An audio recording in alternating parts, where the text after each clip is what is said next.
نو دې وزیرانو د شیخ رشید او د نور به نه که موږ فرانس سره تعلقات ختم کړل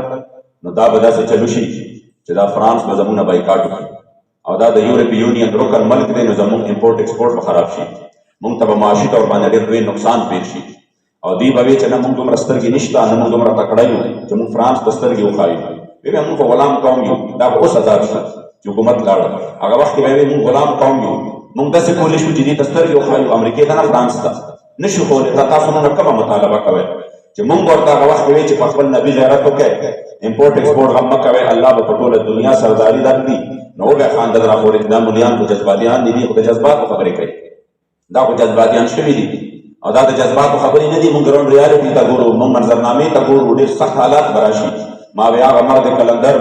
امیر المجاهدین حضرت علامه حافظ خادم سید رضوي رحمت الله تعالی علیه به فرمایل چې ګورې که د خپل نبي د عزت سودا مو کړه بچ کېدو هغه بیا نه یې ګناهګار ته معافي شته خو غدار ته معافي چرې نشته